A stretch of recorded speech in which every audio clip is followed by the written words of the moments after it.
To kick this week off, it is my pleasure to introduce to you Professor William Scott Jackson.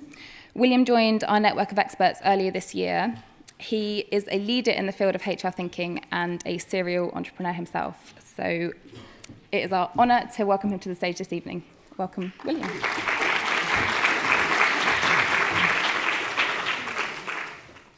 Good evening. There is people out there, aren't there? There you are. How many of you are thinking you'd quite like to run your own business at some stage? Anybody? Yeah, that's good. How many of you have already got an idea for this business? Quite a few. How many of you are already running a business? Great, see me after. Okay, so most of you are in the right place. If there's anybody here that's not in the right place, at least be amusing as we go through. Okay, so we're talking about startup to unicorn transforming for growth. And because I've got a very low concentration span, I'm going to do it in two sections. So the first section is about the stages of growth that companies tend to go through. And the second section is about building a great team. And in particular, keeping a great team. And in particular, getting rid of not a great team, which we'll cover later. Okay, so part one, the growth stages. Now I'm going to use this example. Has anybody heard of a company called Natural Motion? Anybody? Okay, so Natural Motion was founded about 2002, and I was one of the founding shareholders, which was great, by a guy called Torsten Riehl, who was a student here in Oxford. And about a number of years later, 2014, it was sold to Zynga for $527 million. So it's quite a nice case study, and it does actually illustrate quite a lot of the things that I want to talk about. So I'll be using that as an example all the way through. Is Torsten here? No, brilliant. So I can use it as a bad example as well as a good example. Okay, so first of all, the sort of typical stages of growth. Not everybody goes through these, but most people go through something like it. So the first stage is when you've got a kind of lifestyle business. You're doing what you like doing, you're doing something interesting, you're probably making some money, or maybe not, it doesn't really matter, it's all fairly relaxed, you know, nobody's pressuring you, you haven't got any investors breathing down your neck, and everything's reasonably peaceful. And that can actually go on. There's no reason why you shouldn't have a lifestyle business, and lots of people do. You know, there's no particular reason you shouldn't. The next stage is things start to happen. Usually, not particularly because of you, to be fair, but people like the product, or people like your sales ability, or something happens, and you start generating significant kind of revenues. And you think, hey, this is getting a bit big now. You know, this is getting quite interesting. It's no longer a lifestyle business, it's something else. Now, at that point in time, quite a lot of the things you have been doing, which includes skateboarding down the corridors and having great football games in the toilets and all this kind of stuff, tends to change. So things tend to get a bit more serious, which is a shame. So I would advise that you try and keep things not serious as long as you possibly can. Now, what can happen then, of course, is that you overgrow a bit too fast, your costs go up, and things go a bit wrong. So that's a problem with this particular stage. Or again, it can just kind of carry on. You know, you're making good money, you're making profit, you're taking money out of the business, no problem. The next stage is when you start to kind of accumulate capital growth. Now, when I sold one of my companies, which was a consultancy, I didn't realize I'd accumulated any capital growth until Oracle came along and offered to buy a bit of it. And that's when I realized, you know, so I didn't even know. I thought we were having a lovely time just making money and profit. So that can sneak up on you, that your company is actually worth something to somebody other than just its revenues. So it's worth paying attention, which I didn't, to things that indicate that you're acquiring a value. We'll talk about all of these later, obviously. And again, that can carry on. At some point in time, for some people, you might want to exit, or you might want to float, or you might want to get loads of money. Or you might want to make it much bigger because it's helping humanity, or whatever the reason. But this is the next sort of stage. Natural Motion went through all of these, and so that's why I'm using it as quite a good example. And things change as you go through. So let's talk about just before that. So I've already mentioned, it's not inevitable that you have to be like Uber. You know, it's not inevitable that you have to do that kind of business. So plenty of people run perfectly straightforward businesses where they have a great lifestyle. And I'd encourage you to really examine yourself and think, you know, just because everybody's telling me I should be doing this, that, and the other. Just have a think. Do I just want to have a nice time? Just make some money, do something peaceful. Because quite often the ones that fail, in my experience, are the people that didn't really want to do it in the first place. They just thought they should. So just think about your motives very carefully. I particularly like Damas, actually. Damas is a UAE company that grew into quite a big jewellers, and it was run by a Gulf national. Anybody here from the GCC? No? Okay. Well, in the GCC, family businesses run most businesses, and this was a family business. He made the mistake of going to the stock market and raising some money. He thought it was like a loan. But actually, all of a sudden, he's got shareholders with rights. And the fact that he went and bought a yacht with the profits of the business, which would have been perfectly acceptable as a family business, wasn't acceptable any longer. And he ran into all sorts of trouble. So that's another example. You know, you have to be careful what you're actually getting into. Plenty of big, fast growth companies are nothing to do with IP and intellectual property and whizzy ideas. So again, you know, if you've got a great idea for a waste disposal company, there's nothing wrong with that. People need waste disposal. I can tell you it's true. So things you need to think about is, you know, what are you trying to do? Are you trying to build an organization to be proud of? Have you got a brilliant idea to help humanity? Actually, my text is a bit small to read down there. I'll read this one. Are you fascinated just by the subject? Or is it your reputation? And actually, funny enough, if you talk to people that are starting businesses, it's actually not that often about pure money. They don't actually say, you know, I'm going to make this into a $500 million company. And if they do, they probably won't. Because you have to be fascinated by the subject. It's like doing a doctorate. You know, you have to be intensely interested. And the other thing about this growth thing is that getting investors is not like doing sales. Doing sales is a good thing. Doing sales means you've got a great product and you just sold it to somebody. That is like success. Getting me to invest in your company means that I've just stolen part of your capital. It's not like, yippee, I got loads of investors, or yippee, I just got £100,000 for 20% of my company. If you can, you wouldn't have any investors. It'd be your company. You'd grow it for the whole of the time. Now, you can forget all about that if you're ever interested in me investing, of course, because it would be wonderful in every respect. But just be careful about what you're doing. So good questions are, you know, why are you doing this? What do you want to be remembered for? I always ask people this when I first meet them to try and get an idea of the direction that they're trying to go to. You know, in 5 or 10 years' time, what would you want to do? This is a very good question, really. If you're doing something really interesting, and I said to you, well, actually, given your assets, if we just made baked beans, you'd be more successful. Would you do it? And that tells me how interested you are in the commercials versus how interested you are in the topic. And you need to be very clear about that. Because maybe you need a grant. You know, maybe you don't need investors. So that's before you even start. Quite a lot of things to do. The second thing that I wanted to cover as before you start is people often say to me that you're so lucky, you know, you're a very lucky guy, and it's true. You've had all these things and they've all gone great. Thank you very much, lovely. But let's just explore that a bit. So who here would consider themselves to be lucky? About 30%. That's quite normal, actually, so that's good. Who would think of themselves as actively unlucky? Just a couple. Why are they sitting on their own? Okay, so everybody thinks, you know, I'm not particularly lucky, but I'm just average. So let's think about luck. How to make it. So everybody in this picture, anybody here from Wolfson College? Yeah, okay. I don't know if you always have to dress up in funny hats for Wolfson dinners, but if you do, you know, that's great. Okay, so this is just a picture of a dinner. Now, people that go to dinners, people that go to almost anything, tend to be luckier than people that don't. And there's an obvious reason why, because you don't meet new people and you don't network with people if you don't go out. So in Oxford in particular, I'm amazed at how many businesses, including Natural Motion, have actually started at a dinner. Because you get to sit next to somebody that isn't in your field, you have to explain what you're doing, they have to explain what they're doing, and sure enough, sometimes those two things come together and it's like a bit of magic.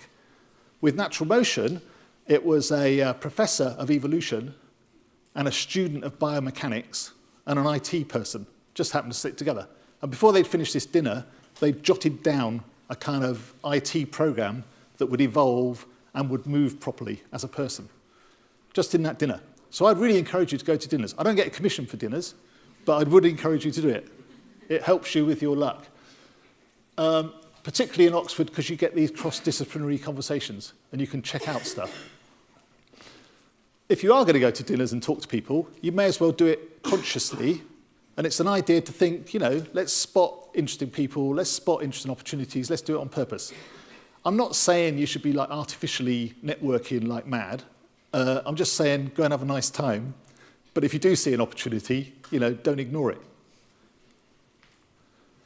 If you are going to do that, it's a good idea that you are able to explain what you're passionate about, because you're only going to have about 2 minutes in this dinner or any other event. And who's heard of the elevator speech? Yeah, it's like that. You need to be able to grab somebody's attention in the time an elevator goes from one floor to the other, or a lift, for those of us that are English.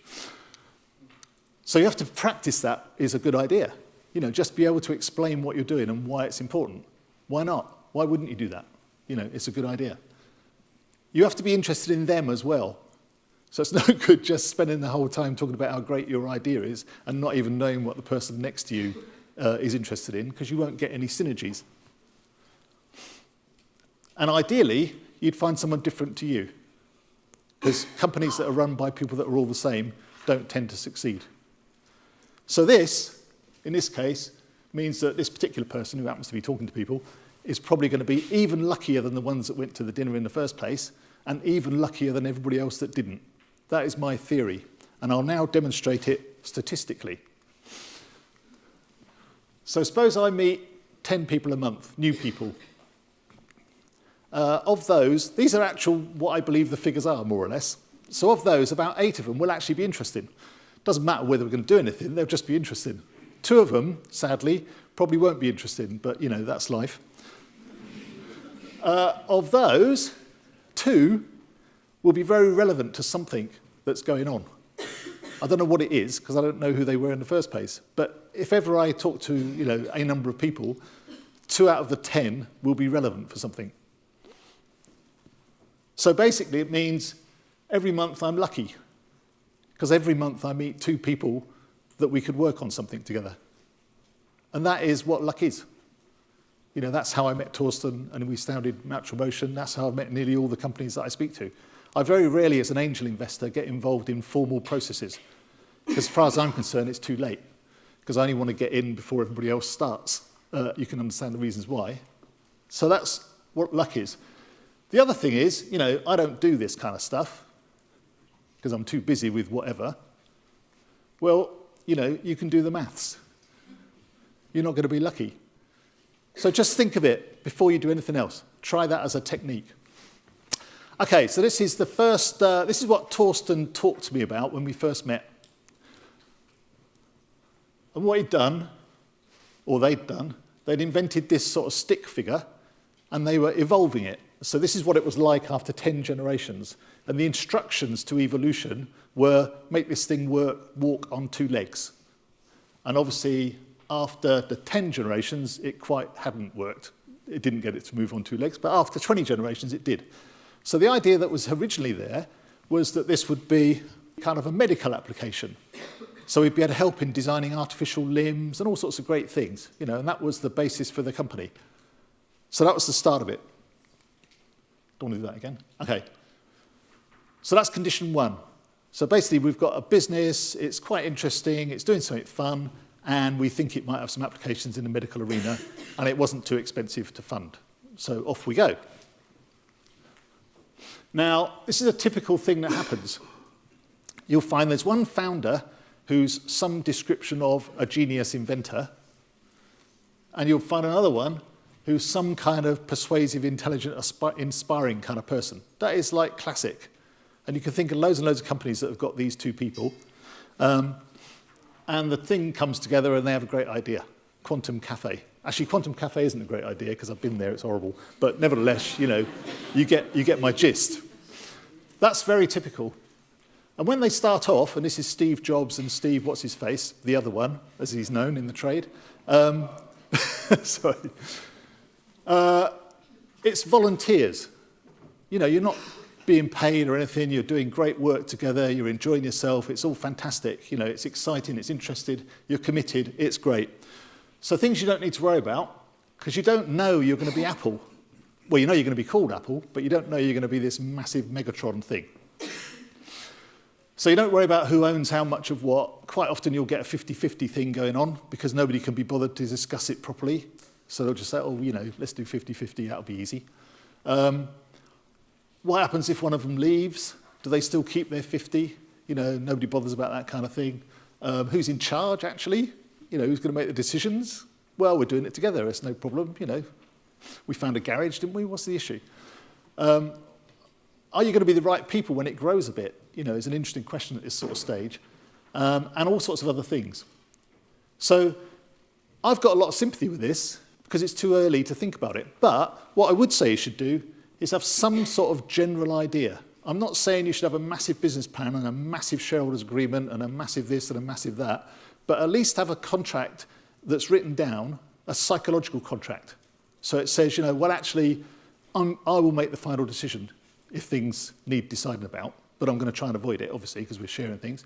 If either of us leaves, we'll lose our shares in the next year or so. Just simple things, you know, just get an agreement. Because if you don't, it's going to come back and bite you when you fall out. And the chances of a technical genius falling out with a persuasive, intelligent thingy-jig is extremely high, as has been shown on numerous occasions. So just be, you know, just basics.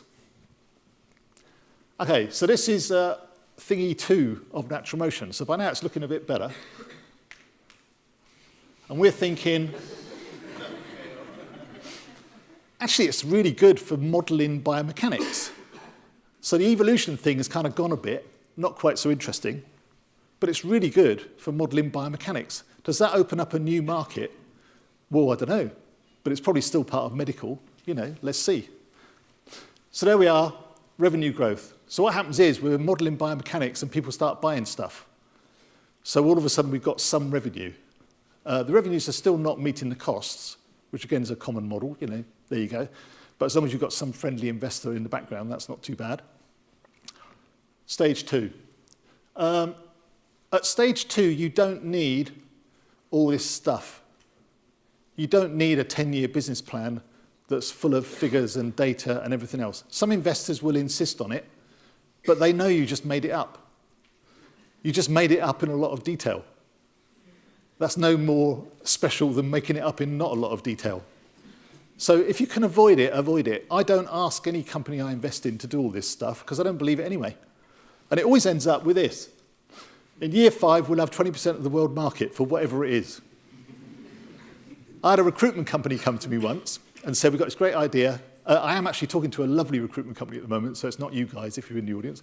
But I did have a recruitment company once, and they said, look, if we get 20% of the world market, you know, that's going to be massive.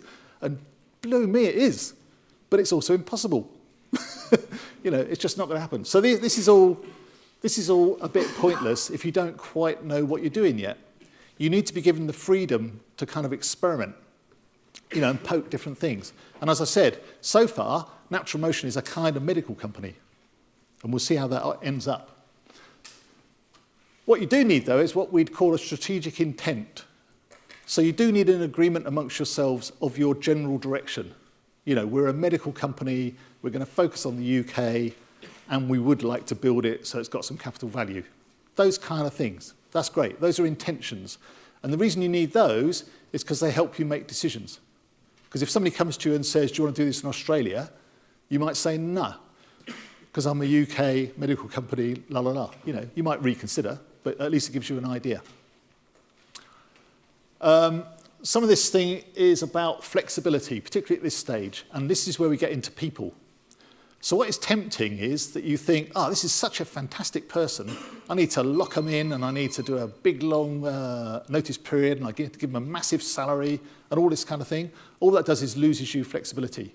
So my advice, and it's a bit controversial, is to keep it as flexible as you possibly can. So if you can get people that are associates who you can outsource to them, some of the stuff that's not absolutely crucial to what you're doing, then outsource it. Just hire people in. or give it to another company. If you're going to recruit people properly, try and keep the salary low, but like bonuses and profit shares and all that kind of thing high, if you can, because they're sharing in your success. Don't give away shares very easily, but you can give away options. Does everybody understand what options is? Does anybody, do it the other way around. Does anybody not understand what options is? Okay, sorry, yeah. So shares is when you actually get a share of the company. Very difficult to reverse. So if I give you 50% of my company and you leave, I'm going to have a lot of trouble getting that 50% back. But I don't want you to have 50% of my company when you've just done something totally different. Options means that on the day it sells to Uber or somebody, you've got the option to get some shares at the price that we agreed it at very low. So you can make the same amount of money as if you had real shares, but you don't get to control the company and you don't get to keep them if you leave. So it's a lot better way to do it at this kind of early stage. I'm sure you'll come up, if you need any more on it, just let me know. And don't do massive, great, long notice periods because you think the person's going to leave. Nobody ever stayed in a company because they had a massive notice period. Not mentally, at least. So short notice periods, both sides. You can leave in a week if you're fed up, and I can get rid of you in a week if I'm fed up. Now let's make it so we're not fed up. That's the way to keep people and to stop them leaving. But don't give them, 2 years notice period or something. You're going to be crucified. Okay, and a really, really crucial thing is that as you grow, you'll change a lot, and you'll find that quite some of the people you've got are like square pegs in round holes, and that isn't acceptable if you're too small to put up with people that aren't in the right job, and they should be doing another job somewhere else. So dealing with people leaving, in the sense of encouraging people to leave, is what I really mean, is a very key skill for an entrepreneur. I think in nearly every company I've run, at least 30% of the people end up leaving, within the first 2 or 3 years, not because we've fallen out or anything, they're just not right for what's happening. And you have to reward them, and you have to be dignity, and you have to, help them to find other things to do and all this kind of stuff, but you've got to be tough as well. You can't afford in your sort of companies to have somebody that isn't quite right. And they won't enjoy it either. They'd be rather better off doing something else. That's my theory. Okay, so now we were medical, and then all of a sudden, to summarise, we get this call from Pepsi-Cola to say, oh, this modelling thing is great. Could we use it to do some whizzy advert? And this is the whizzy advert. That isn't Torsten. That wasn't what we had to do. That wasn't the deal. The deal was that we used the technology to model what it would look like if a person fell down a skyscraper, and it was much cheaper than using a thing called motion capture, which is where you stick little blobbles on people and you measure what they're doing. So all of a sudden, this medical company is slightly in the film business. Now, some of the original shareholders were quite upset. We don't really want to be in the film business, we want to be in the medical business. But the good thing was that if you make loads of money in the film business, you can always do something in medical. No problem. Okay, so now we've got capital growth, because we seem to have a product that people want in quite a big sector, which is the film business. At this stage, this kind of thing happens. So you were there, you're a techie guy and you're a persuasive lady, or whatever the team might be. So you're there having a good time. All of a sudden, you need a few more people around the place, and it builds up a bit. And you'll notice a key phenomena, which is a shame, is they're still at the top. Now, the fact you own a company doesn't mean you have to run it. And the likelihood is that you'll be crap at running it anyway. So I never run any of my companies. I hate running companies. It's all boring stuff and firefighting and telling people off and doing all sorts of tosh. I love owning companies, but I don't like running companies. So you need to find somebody to run it. Unless, like Torsten, which was a fluke or an ability, you turn out to be a brilliant chief exec. That does happen once in a while, not very common. Most academics, most founders don't end up being great chief execs because it's all different. It's all much more bureaucratic and doing stuff to the rule and everything else. So the good thing is, that is what you do to destroy your technical genius. You make them like the CTO or something. Because all they do all day long is lead people very badly instead of doing their technical stuff. Similarly, if this person's a brilliant business developer, why do you turn into a really average CEO? So what we do is we put them off somewhere to be in their specialist area. But they still own the company. You know, it's not a matter of respect and dignity to be the chief executive. It's a pain. You know, avoid it at all costs, is my advice, particularly if you're not very good at it. So that's what happens, and it's called the founder effect. I don't know if anybody else calls it that, but I do, so that's the founder effect. Okay, so we're in films, and then all of a sudden, we get a call from Rockstar Games, who do... has anybody played Grand Theft Auto? Evil people. I haven't, but I know about this bit. So all of a sudden, this kind of thing happens. I've got no idea where the gorilla came from. What sense does that make? But all of that was modelled in natural motion. And the good thing about natural motion, if you're a games developer, is you don't have to program anything. Nobody had to program the gorilla to go or whatever he did. They just say, go and hit the gorilla, and the gorilla will act in accordance with biomechanics. So that is a major step forward in the gaming industry. So all of a sudden, we're now in the games industry. And as you know, games industry is great. If only we'd thought of that in the first place, we probably would have saved 5 years of our lives trying to be medical. I must say, at this point in time, there was a suggestion from one of the directors that there was a great new market we could get into similarly, which would be, dubious videos. Because obviously, it's very good for that kind of thing. But we managed to squash that from the director. Let me be sure of that. Okay, so now we're thinking, it's the games sector, everybody's buying everybody, it's quite hectic in terms of capital and growth and everything else. So we need to be prepared in case somebody comes along and wants to buy the thing. Now, from an investor point of view, that is heaven.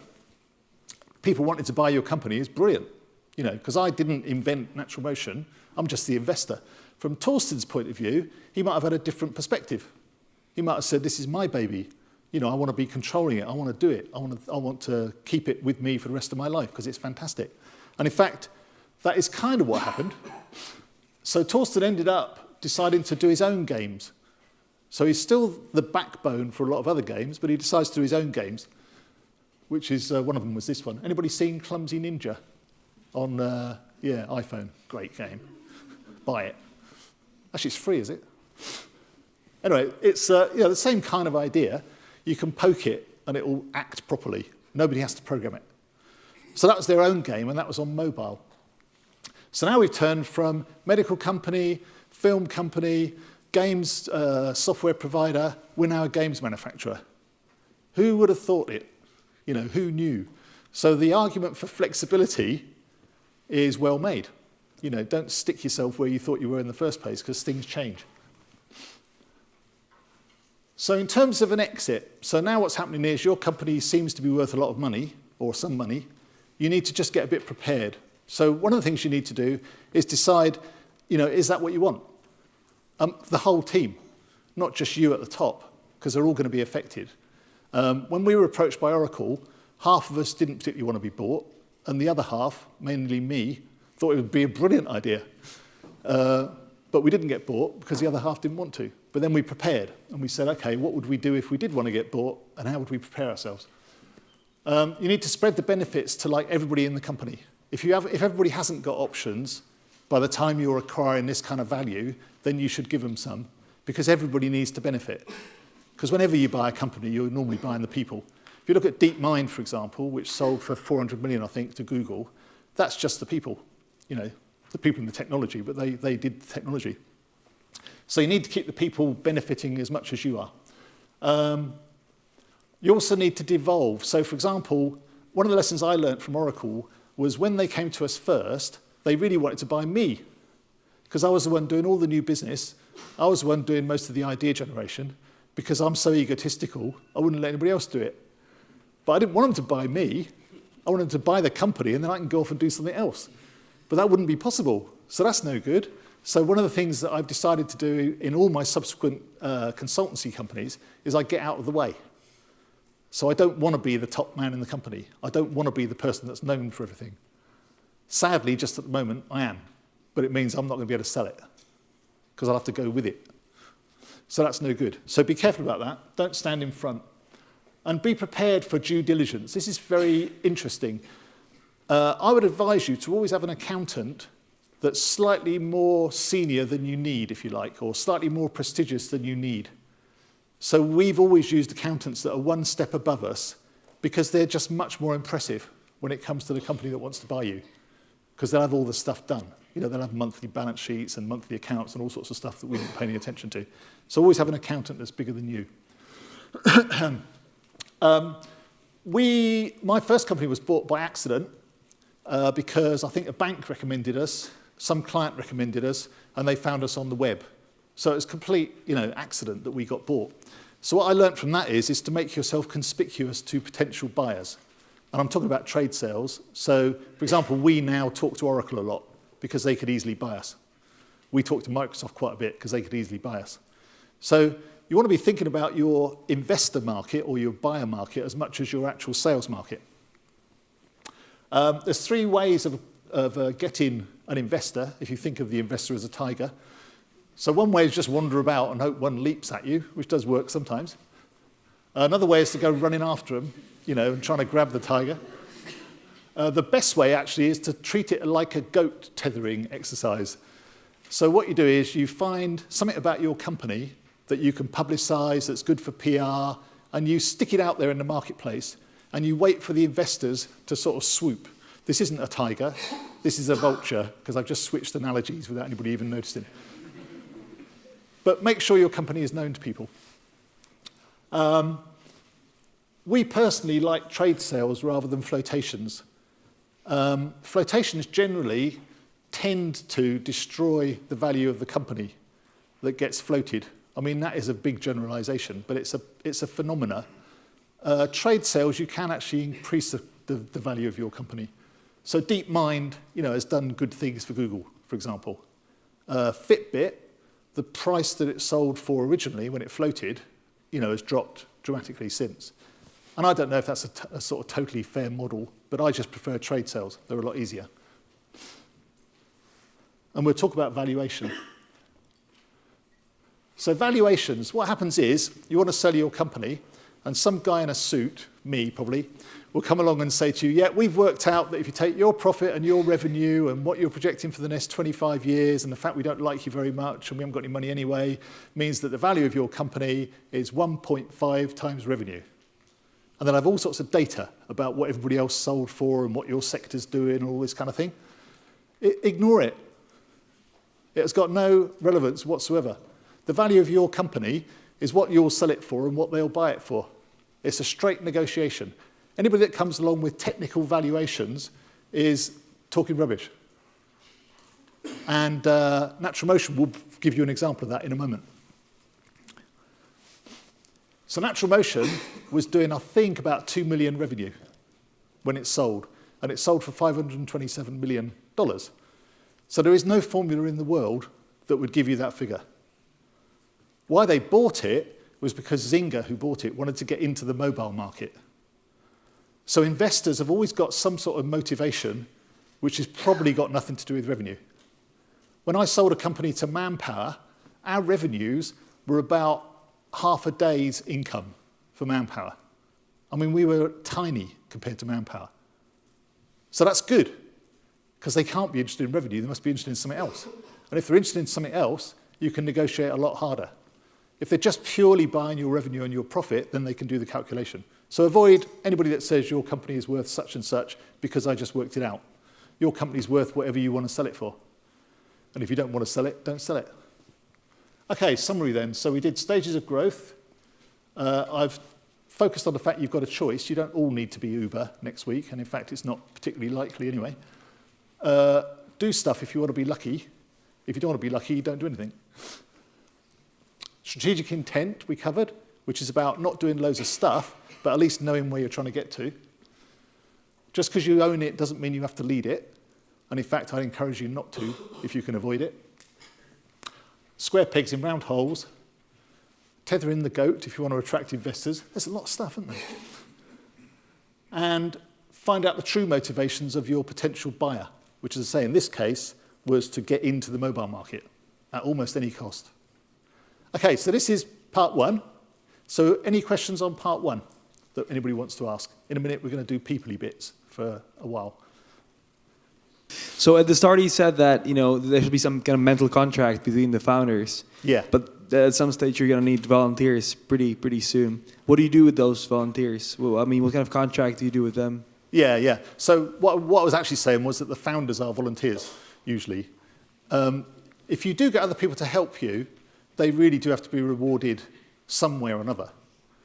It's not fair to just ask people totally to volunteer. So I would give them either options in the thing, or I'd say, after 6 months, if it works out. In fact, we're doing this exactly with one tiny little company now, where there's a guy that's doing quite a lot of app development work for nothing, because we haven't got any money anyway, And our sort of psychological contract with him is that he will get a share in the company.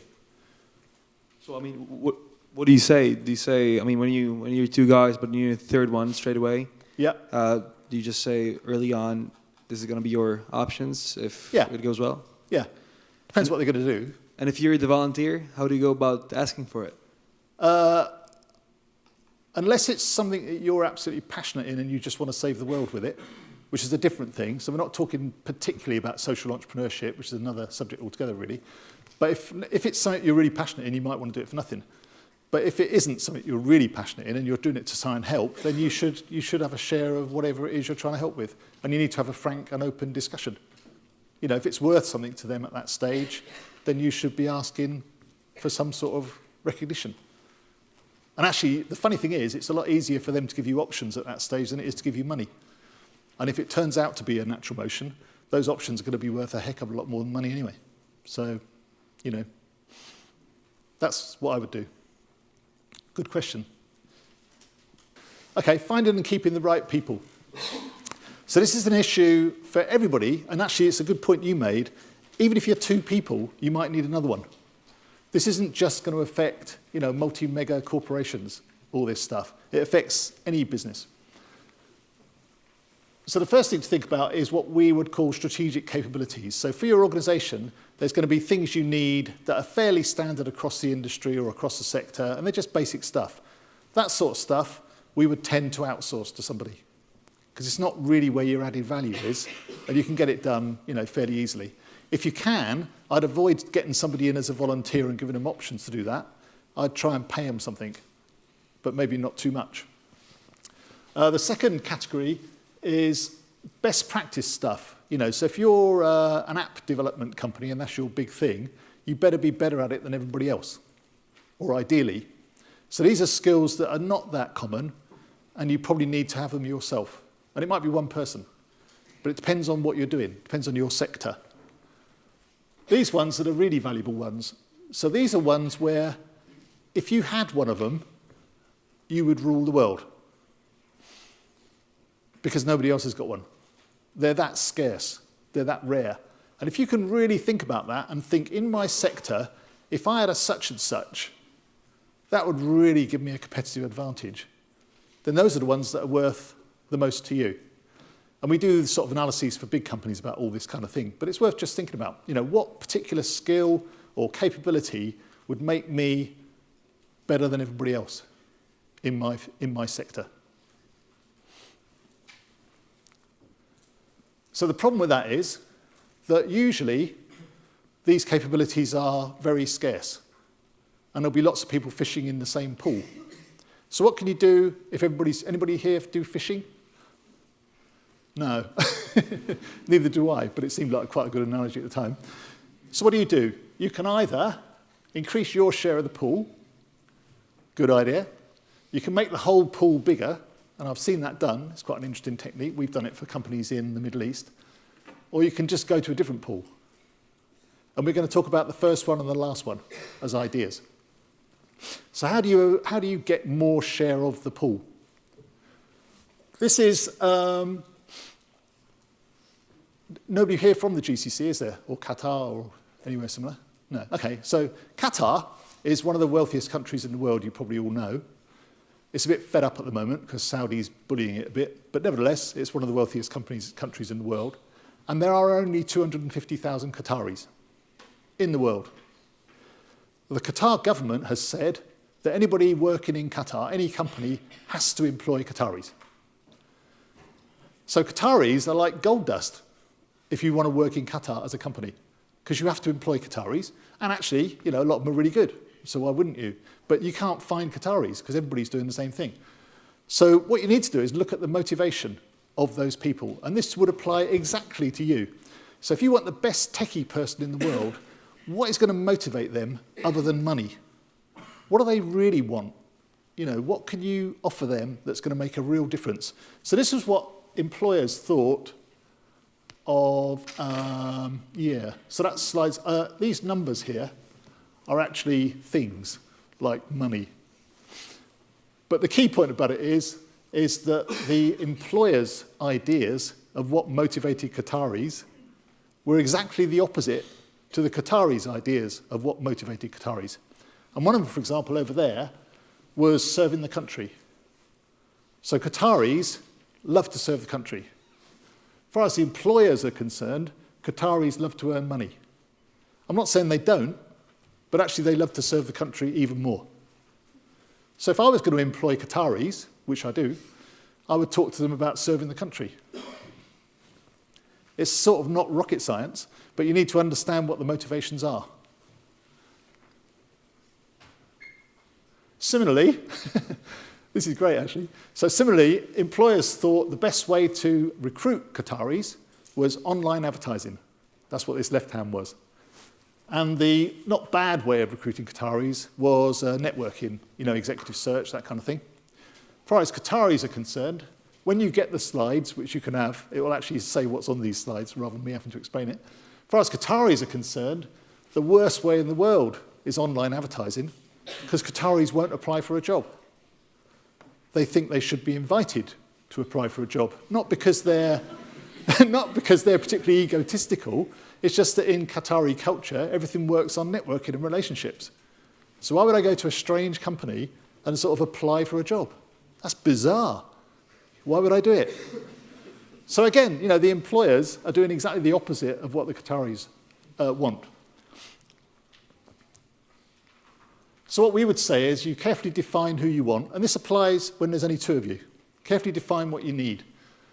Identify obviously where they might be. Find out what their motivations are, like go and talk to them perhaps. Radical idea for most employers to go and talk to people.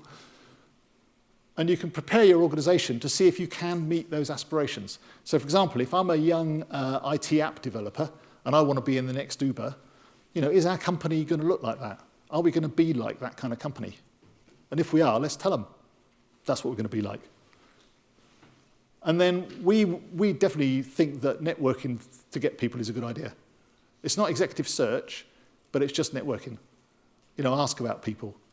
Now, when you're really small, that's all you do, and you end up accidentally with all sorts of weird people because you just happen to have met them, and they said, I could design an app maybe, and you think, oh, great, come and do our app. So you don't want to do that, but once you've established your criteria, then you can network to find people. And contact them, possibly through intermediaries. This is particularly true in the Gulf. It's very much the best way to get people. So this is what sort of normally happens. You get a vacancy, you speak to this agency or somebody, people who happen to be looking apply, and basically what happens is the agency builds the database from your fees that you paid it to find people, which isn't a good idea. The better way to do it is treat the whole world as your people. You just need to go and find out who they are, and then approach them. So it's a different approach. The other thing you can do is fish in a different pool. Now in Qatar, Qatar's not all that big, but there is more than one town. But the main town is Doha. If you're trying to find a Qatari in Doha, there aren't any. If you're trying to find a Qatari with a degree that's probably male working in Doha, no way. If you looked for non-degree holding Qatari females that live outside Doha, you would have millions. Although there's only 250,000, so that was probably an exaggeration. But there'd be a lot more of them. So just look somewhere else. In Dubai, for example, at the moment, if you want to recruit a degree-holding Emirati living in Dubai or Abu Dhabi, very difficult. But if you go up north and you take a non-degree-holding, very bright Emirati, you'll have lots of choice. So just think, do I really need this thing, whatever it is I'm asking for, or can I widen my scope? Some of my best software developers have been garage mechanics, over 40, believe it or not. And we just give them training for 6 months, and they're brilliant. So just think about, do I need a degree? Do I need 12 years software experience? Do I need this, that, and the other? Or could I train somebody a bit? Different pool. So in the Qatari case, it's non-graduates. People with special needs in Qatar can't get a job because society thinks they should be looked after and not be working. So I think we were the first people to have 2 Emiratis in a wheelchair on the Dubai metro. And, they were great. So just look somewhere else. This is an actual example. So this company was famous throughout Qatar because they opened a female-only call center in a remote part of Qatar. Because they just decided to go somewhere else, pick different people. And it was highly successful. Qatar's different, obviously, in terms of females and locations and everything, but it was quite a good idea. Okay, so you can increase your share of the pool, which we talked about. We didn't talk about increasing the pool, because that's what you do if you're a big company. So we've done that with the hotel industry and oil industry and people. Or you can just fish in a different pool. Don't go to the same places that everybody else does. What about keeping people? So a big worry for most startups is, how am I going to keep these great people? Now, with most companies, one of these crucial questions isn't quite understood, and that is whether somebody is of high value or not. But it's critical, because you only want to keep the high value ones. So if you don't know in your organization, and this tends to happen once you get above about 10 people, all of a sudden everybody kind of gets a bit blurry, especially if you're a terrible leader like me. But you need to know who in your organization is high value and who is low value, and also what's their risk of quitting anyway, so that you can focus on that particular person. On the other hand, if you've got somebody that's in the wrong place, then celebrate if they want to leave, and encourage them, and give them a big party. Happy days. You've just lost an asset that wasn't an asset. And they've just probably found a better job than the one they were trying to do for you. So you definitely need to think about not keeping people as much as you need to think about keeping people. And there's a simple management consultancy 4-box grid, because there's always a 4-box grid. So if we look at these, type A is barking mad, but it happens a lot in the UK, which is you make loads of people redundant, and in amongst that loads of people are some really good people. And you just give them loads of money and they leave. That is mad. So we won't go into that one. The other 2, where you have to dismiss somebody, that's bad news. Shouldn't ever get to the point where you need to dismiss somebody, because you should have been encouraging them, giving them career development help, helping them to find a better thing in their life, whatever, to encourage them to leave in the first place. So D is fine. The only one you've got a problem with is actually type B, high performers that have decided they want to leave. So how can we stop high performers leaving? Anybody think we just give them more money? Right. Very good. That never works. And in fact, wait until the end, when they've just come along to you and said, I'm leaving tomorrow. It's too late. Sad but true, it's too late. So we need to understand the kind of process a bit. And you'll get all this diagram in your when you get the slides. But basically, the earlier you can do this, the earlier you understand it, the better. Which means you have to have a relationship with your people. So you understand when they're feeling a bit, I don't know, it feels like it'd be better somewhere else, or, I think I'd like to explore other options. If you can have an open and honest relationship with your people, then you can talk about it. And quite often you can solve the issue. So we had one where the best tech developer in this company left. And they offered him tons of money and all sorts of things.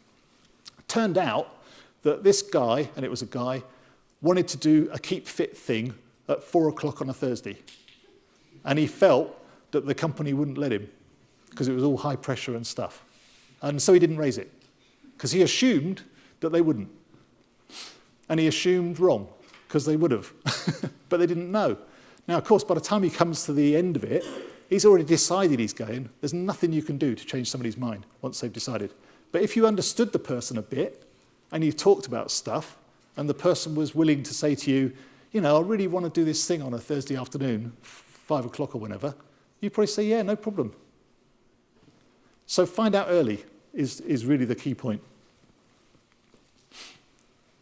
That is how to find great people and how to keep great people. Anybody got any comments or questions?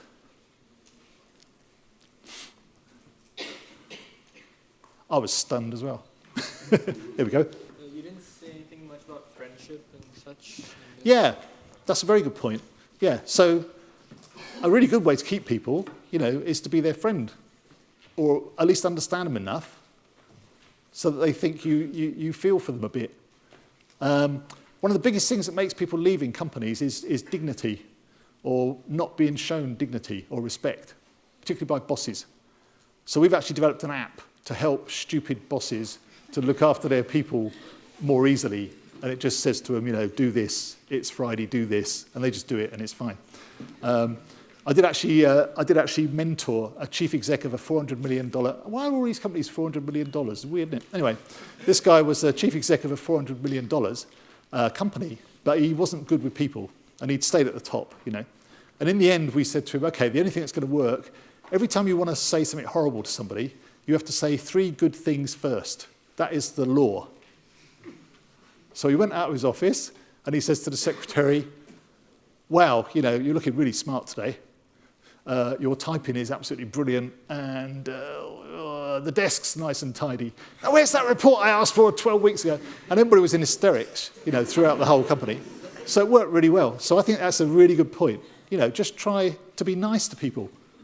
They're not in it to screw you, especially if they work for you. They're in it to be nice. So that's a really good thing. Thank you very much. And another one. Reverse problem, though. What if your friend is in the business and you gotta Yeah. You should think that getting somebody to leave your company is good for them. Because basically they're in the wrong place. Otherwise you wouldn't want to get rid of them. So, most people that end up leaving a company weren't happy anyway. They were striving, for some reason they wanted to make it a success or something, but they probably weren't enjoying themselves. So I always assume that they're not enjoying themselves, and I always assume they'll be happier somewhere else. Yeah. What if you had 2 50-50 founders with visions that diverge? Yeah. So this is where your shareholders are 50-50? Yeah. I wouldn't ever go 50-50. I would never have a company that's got 50-50 shareholdings. If ever I advise any companies, and I do advise tiny, real startups, I always say, look, actually, somebody needs to be in charge, and somebody needs to have the final say, even if it's only 51%, 49%. And in the early days, the psychological contract should say, if either of us leaves in the next 2 years, we have to give our shares back at the value that is fair, according to some accountant or something. Because you might have gone like that. But I would always have a clause which says if you're going to leave in the next 2 years, then the shares come back, but you will get the value that's accumulated till then. Otherwise, it's not going to work. Hiya. Regarding choosing the right people, do you think it's a bad idea to build a business with a family member or house? Well, family members can be good people. But the key criteria should be the good people bit, not the family members. The only good thing, and we have got a lot of sympathy with this because of our work in the Gulf. So everybody in the Gulf recruits people because they're family members, right? The really good thing about family members is that generally speaking, you can trust them implicitly, and then occasionally you'll have a massive bust up and you won't be able to trust them anymore. But there is a trust thing. But I wouldn't have a family member that couldn't function. They'd have to be good. And you will have an argument, Whoever you work with, at some point in time, you're going to fall out with. So it's probably better to not have a family member, as you're going to bound to fall out with them anyway. Sorry, I just destroyed your company. One more question? Yeah, one more question. Can you elaborate on the training you did with your different pool of candidates? Oh, yeah, so training we do with these mechanics. No. If I recall correctly, when you were explaining about the pool of candidates Oh, yeah. You recruit from, you said that you train your best programmers they come from they had a different Yeah. profile. Yeah. So our theory is, that most people that are intelligent can be trained to do quite a lot of things. Not necessarily, to global best practice standard, but not too bad. So if you've got a skill you need that's extremely scarce, it's probably quite often the best thing to train the person rather than try and recruit the person. And they'll love you for it. So for example, if I take a 40-year-old car mechanic and turn him into a C++ programmer, that person's going to love me to death because their life has been transformed, like literally. So why wouldn't you do that? And it's cost me sort of 3 months of my time, something, to train them up. And they're great, they're loyal, they're dedicated, fantastic. So I always say, look very wide, really, in terms of the talent you need. The particular skills is not necessarily the key thing. Depends what you're doing. Okay, Great. There we are. I just want to say on behalf of the Entrepreneurship Centre, a huge thank you to William. I'm sure you're really Thank you. Thank you.